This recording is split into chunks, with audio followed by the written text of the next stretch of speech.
Next, it's business. Kate Moody's here, starting with the ongoing fallout from a controversial memo about gender roles written by an employee at Google. The author of that document now has been fired. Yes, the male engineer says that he is actually considering taking legal action after being dismissed from Google. He's already gotten a very public job offer from Julian Assange of WikiLeaks. He tweeted that Google was effectively censoring employees whose views weren't in line with company policy and offered a job to that now former employee. Google CEO Sundar Pichai has meanwhile cut short his summer vacation to deal with that brewing crisis. In a letter to staff, he said that Google does encourage different opinions and free expression, but that the views outlined in this memo violated the code of conduct and advanced harmful gender stereotypes. Now, the Manifesto, which went viral this weekend, suggested, among other things, that biological differences were the reason for a gender gap in areas like engineering. Only 20% of Google's technical positions are filled by women. Now, the tech industry as a whole has been facing a lot of scrutiny over its treatment of women. I asked Ross Gerber of the investment group Gerber Kawasaki whether he'd seen any concrete steps to respond to that criticism. They say all the right things, their media people go into overdrive, but we haven't seen any sort of concrete changes anywhere in Silicon Valley, that's for sure. I think that, you know, corporate culture is such a delicate and important part of building a company, and it's so important to have an inclusive culture for all types of people. And with the diversity we have in California, it's actually mind-blowing to me that this stuff is still going on in this day and age in such a litigious society that we have.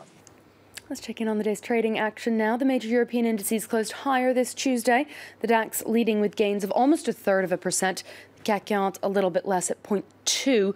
Wall Street was heading towards another record-breaking close, but markets pulled back in the last hour or so of trade after Donald Trump issued a fiery warning to North Korea.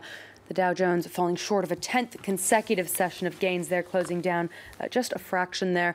The retail sector did outperform throughout the session. Michael Kors shares in particular soared 21% after the fashion brand reported strong sales in North America, Europe and China. Now here in France, shops are counting their takings as the biannual sales period wraps up this Tuesday. It's been a mixed bag for many retailers. Summer clothing has sold well, but fewer shoppers are seeking out deals. The industry is asking the government to consider changing the regulations which dictate when it can reduce prices, as Nadia Massi explains. 50 or even 70% off. Prices slashed at the end of France's summer sales.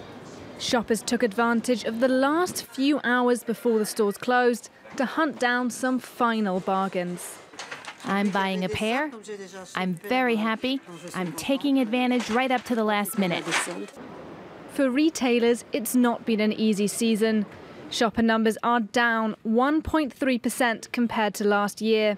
Although a spike in interest at the beginning of the summer meant the sector could have fared worse. The weather was very good at the beginning of the season, so customers have been buying their summer clothes and shoes. The overall downturn poses a challenge for retailers, who under French law can only hold 6-week sales twice a year. Some have tried to get around this by offering pre-season discounts to certain customers, like those part of loyalty programs, but the online marketplace continues to draw shoppers away from the high street. And industry leaders say change is needed. We would like to have a fixed 70 days of sales per year. That way we could have 4 shorter sales periods at the end of the summer and winter and during the mid-season. France's economy minister is weighing up possible reforms.